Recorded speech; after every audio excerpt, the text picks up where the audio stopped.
Today on More Than the Music, I'm bringing y'all to one of the oldest hotels in the U.S., the Peabody, a place known for its history, but also for its resident red carpet walking ducks. We'll chat with Duckmaster Kenon Walker, then I'm headed to Leonard's Barbecue to talk 100 years of the best barbecue in Memphis. After that, the crew and I are heading to Rhodes College to talk Memphis music history with Dr. John Bass at the Mike Curb Institute for Music. Hey guys, we are at the Peabody, Memphis, one of my very favorite places because they have a march of ducks. Looking good. All right, Ducky, say good morning to everybody. It's the March of the Peabody Ducks, and it's been going on here every single day since 1933. We're gonna sit down with Kenon Walker, the current Duckmaster here at the Peabody, and talk a little bit about some music history. Hey guys, we are hanging out at the Peabody, Memphis, and I am talking to the Duckmaster, Kenon Walker. Thank you so much for chatting with us. Absolutely, thank you for having me. I am so excited about this. I have visited Memphis a few times in the past. I've seen the Duck March, and as soon as I found out we were coming here to shoot, I was like, we have to get the ducks. I want to talk to the Duckmaster. We're doing this. I'm honored, I appreciate that, thank you. You might wonder how or why a beautiful historic hotel ended up with resident ducks. Well, as is the case with a lot of my favorite stories, the Peabody Duck March was born of some drunken shenanigans. In 1933, after returning home from a fruitless hunting trip, with Tennessee sipping whiskey still hot on his breath, the Peabody's general manager released his decoy ducks into the Grand Lobby fountain. To his surprise, the ducks became an absolute sensation with the visitors and guests.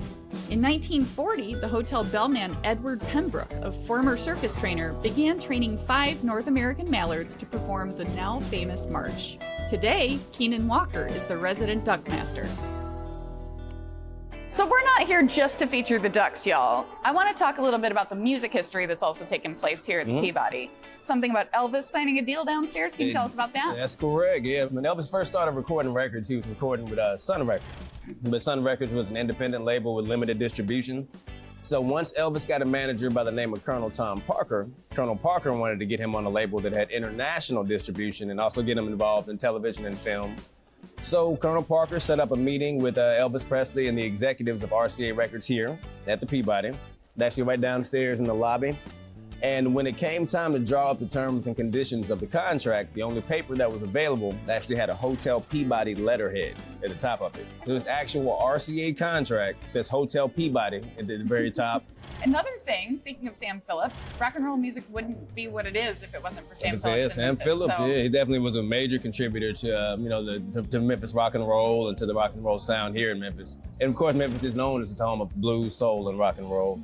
But here in the Peabody, yeah, they had a radio station that they had downstairs, and CBS Radio used to broadcast the big band concerts live back in the 30s and 40s from the Peabody rooftop. Matter of fact, the voice that you hear at the very beginning of the Duck March, I mean, right before the music plays, ladies and gentlemen, good morning and welcome to the Peabody Hotel. That was actually the radio announcer's voice from CBS that used to broadcast from here. I wanted to ask you if you could tell us a couple of facts about Memphis music from your tour guiding days that aren't necessarily to do with the Peabody Hotel. Yeah, absolutely. I mean, I worked at the Stax Museum of American Soul Music, and Stax Records was really kind of a big happy accident. There were 2 people, a Jewish brother and sister duo named Jim Stewart and Estelle Axton. Jim wanted to start a recording studio so he could make country records of himself playing the fiddle. So they rented out an old movie theater in South Memphis called the Capitol Theater. They went in, took all the seats out themselves, and converted the theater into a recording studio. His sister Estelle turned the old concession stand of the movie theater into a record store called the Satellite Record Shop. And this is 1957. Now, keep in mind, you have these 2 white people in the middle of a predominantly black neighborhood with a recording studio and a record store. And it became what was first called Satellite Records, which is basically the name of the record store. But then turned out there was a Satellite Records company in LA that already existed. All right, so Jim Stewart and Estelle Axton took the first 2 letters of both their last names, put them together. That's how you get Stax. Keep in mind, this was also one of the first integrated labels in the South at this time, right? It's in the middle of segregation, but they're inside there making music together. But a lot of times they couldn't even leave and perform these songs publicly because, the temper of the times. Yeah. And now, like I said, the Stax catalog is some of the best music that's ever been created, to this day. Absolutely. Yeah. All right, so let's say you were not a Duckmaster, you were a professional wrestler, Okay. what would your walkout song be? That's a good question. Thank you. It's one of my favorites. What would my walkout song be? Papa was a Rolling Stone. Okay. Comes to mind. Something about the groove to that. You know what I'm saying? The doom, doom, doom, doom, doom, doom. You know what I'm saying? I could see walking out to that. I could actually, I'm envisioning it now. You know what I'm saying? It's here. Papa was a Rolling Stone. I can see it. Yeah, you know I think you stick with this outfit right. before you get into the ring. Right. Exactly. What was the first album you ever bought? DJ Jazzy Jeff and the Fresh Prince. He's the DJ, I'm the rapper. It was a double album, it was vinyl. My first, there was actually, I am old enough to remember vinyl. Actually, for that to have been what was available at the time. So yeah, the DJ Jazzy Jeff and the Fresh Prince, he's the DJ, I'm the rapper was my very first album. I had that on cassette. Did you? It's a jam. I love every song. Yeah, it's classic. Favorite Memphis barbecue? Favorite Memphis barbecue? I would have to say it's a toss-up between Cozy Corner and the barbecue shop. We Memphians were very, very particular about our barbecue. All right, you can't just throw something on the grill and say it's barbecue. It has to be prepared with soul and with love. You understand what I'm saying? And people over there at Cozy Corner, that's exactly how they prepare the food. Everything is always consistently great. You know what I mean? And then at the barbecue shop, which is located on Madison Avenue, they have this barbecue sampler, right? We can get like a little bit of everything, including barbecue spaghetti. Okay. Right? Interesting. They sound right, so it probably sounds foreign to you. You know what I mean? It's a staple here in Memphis. If you take the same pasta noodles, right, as spaghetti, add like a pulled pork or a beef brisket with like a hickory smoked barbecue sauce, it'll add to the quality of your life. Yep, that sounds real tasty. All right. When you're feeling down, what is your favorite cure for the blues? You know what? At this point, I really have so much joy in doing what I do. You know, I mean, I do have kind of a unique position, here in the city of Memphis, or I guess in the world. I was gonna say pretty much in the world, right? But becoming Duckmaster, one was not anything that I originally planned to do. It was it's a long story of how it organically happened, but it put me in a position where I realized that I get to be the source of joy for people. When they're down, I was chosen to be that person, and I was chosen to be in the position to put smiles on faces. So I always try to stay mindful of the fact that if I'm down, that kind of diminishes what it is that I have to offer to other people. But if in the rare times when I might be feeling drained or feeling a little down, like I said, I throw on that Stax catalog. I guarantee you there's some song that attaches itself to whatever it is that you're feeling and kind of coaches you on how to get through it. It's a musical source of healing. It's timeless. It's not trendy, it's timeless. Otis Redding's music will always be just as great today as it was then. It'll be just as great 20 years from now as it is today. And Memphis is one of those places that's unique for providing something that's musically spiritual. Awesome.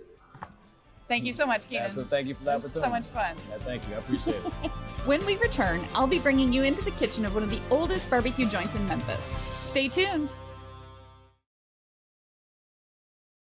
What's up, guys? We are at Leonard's Pit Barbecue here in Memphis, Tennessee. This is the oldest existing barbecue joint in all of Memphis. There is quite a contentious conversation here about the best barbecue in town, and I think we might have found it. We're gonna go talk to Miss Loretta about the history of the place and check in with Lindell in the kitchen for a tasty sandwich. Hey guys, we are at Leonard's Pit Barbecue, and I am talking to Loretta here. Thank you so much for joining us. You're more than welcome. I am so excited to feature this place and to chat with you today. This is the oldest barbecue in Memphis, which is saying a lot. It's 101 this year. They're still rocking the original recipe. We definitely are. Amazing, truly. It truly is. It's been around for 100 years and have no desires to change something that's working. So we are sitting here in front of a 1954 Dodge panel van. I was reading that Leonard himself kind of, legend has it anyway, invented food delivery. Does this thing have anything to do with that? Well, it was similar to the first truck he started delivering in, but he actually started delivering on a bicycle. He invented the first sandwich with coleslaw on it. Our sweet mustard-based coleslaw that goes on top of our sandwiches.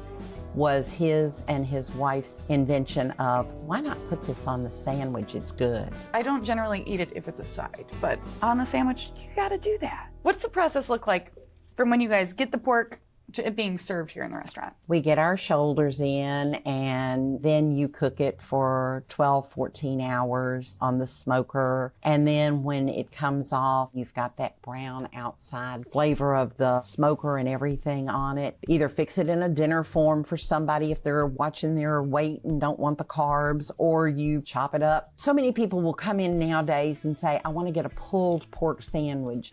That's not the way it started out. That's more of a Food Network terminology. But if you request it pulled because that's just the way you like it, we'll do it. But it's so much better to take and do that white and brown meat mixed all together and everything and get the flavor along with our barbecue sweet sauce and our coleslaw on top of it with the toasted bun. There's no other way. You're making me hungry. Let's go check in with Lindell in the kitchen and see about that pork. So Lindell, we were sitting out front talking to Miss Loretta about the process here. So right now you've pulled the pork shoulder out. Can you walk us through, as you make the sandwich, kind of like what exactly you're doing with it? Alrighty, I'll go ahead and grab my bun here first here, and I'm gonna kind of toast my bun up a little bit there. That's normally how we kind of do it, kind of toast it up a little bit there. And then normally people, you know, people call for different things, pulled meat or, you know, normally we just chop it unless they say they want it pulled. You know, if they want it kind of pulled, I just kind of pull it off the shoulder and just kind of weigh it out. I put about 3.5 ounces on it. Kind of chop it up a little bit there. So I'm gonna kind of lay it kind of flat. You don't want it too high. I'm gonna try to let that sauce kind of get into it real good. So I'm gonna it's kind of flat there. So the sauce will kind of soak down up in the meat real good. Just gonna put like a little later here, just kind of spread it around a little bit there. Oh man. A little mild sauce there. And I just kind of throw just one little scoop on there like that. Amazing. Turn that bun over like that. I don't want to burn it too much. I kind of grab a plate here. I'll set it right there. That looks beautiful. Y'all don't use any rubs on this at all. I just put it on the cooker at 2 o'clock and just let it roll. Amazing. Yes, ma'am. Nothing on it, nothing. No season or nothing.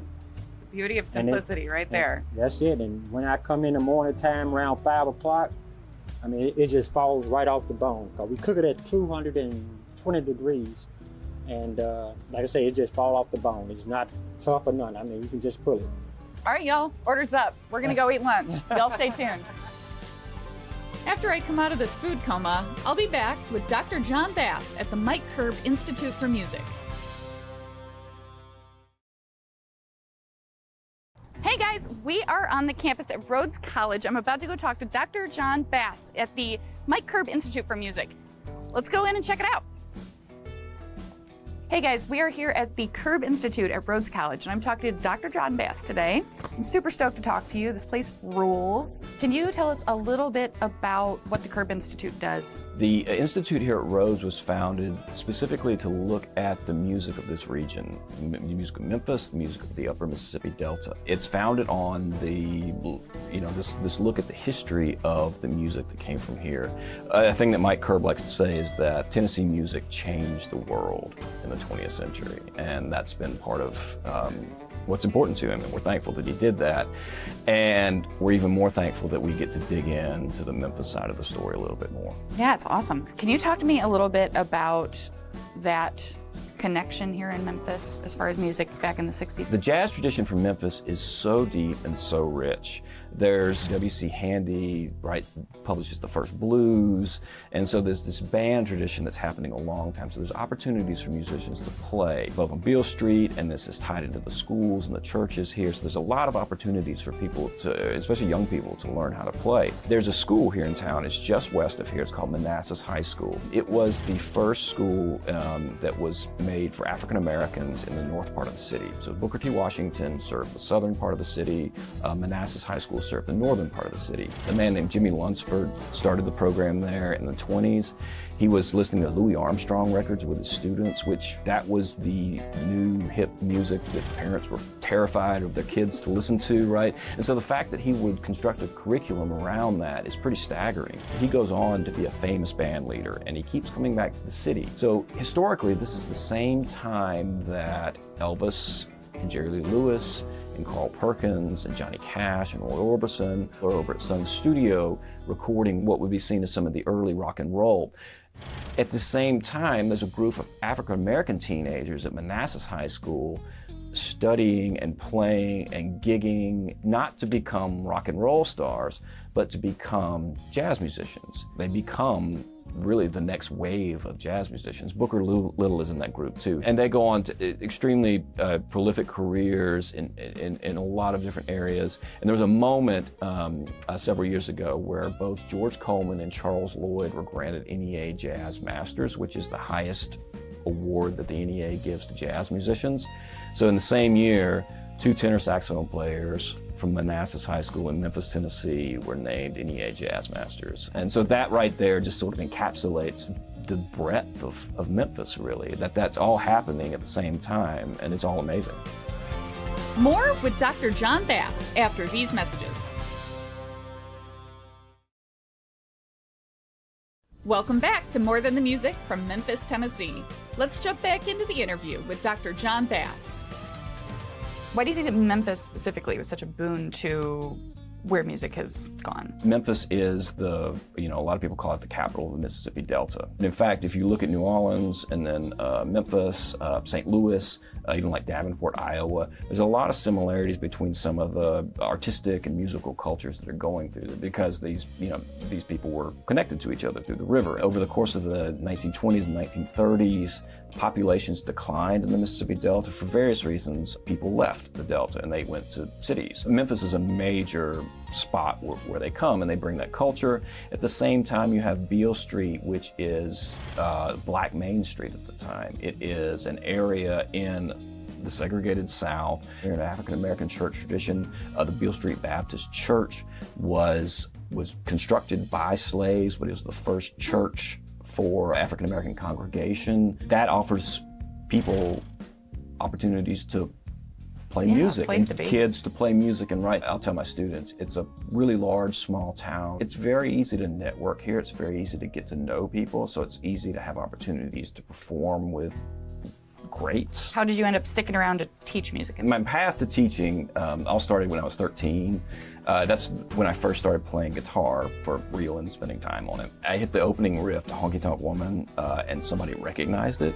And my path has been chasing that feeling and trying to keep a guitar in my hands just a little bit longer. My bachelor's and master's are in jazz guitar.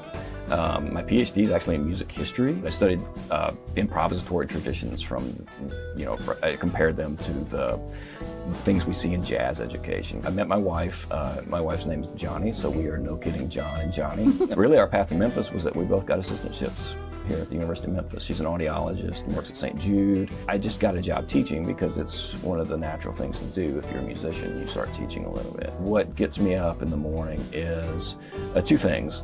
One is being creative. And the other piece of it is I'm a big believer in the power of young people. The way I look at history, and the way history made sense to me at first, was that history's not what old people did a long time ago. It's what young people did in their own time.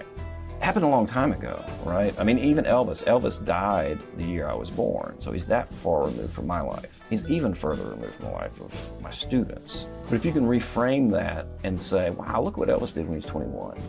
Look what Charles Lloyd did when he was 21. Look what Jimmy Lunsford did when he was 21. Look at what W.C. Handy did when he was 21, 23.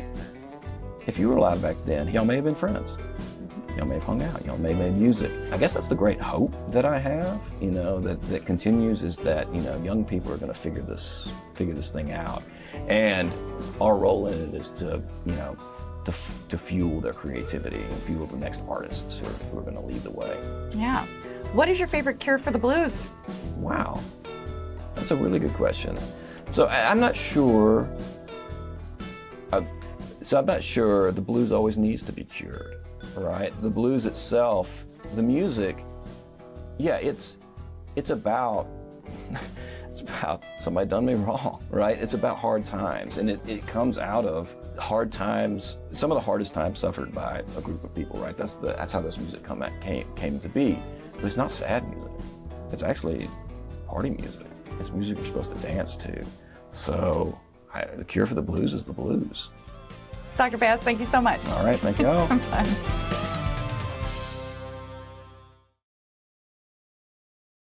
We have had so much fun in Memphis this week, y'all. Thank you so much for joining us. I hope you've had as much fun watching as I've had being here. It's Friday night. We're on Beale Street, and I got to take care of some business. You'll better tune in next week.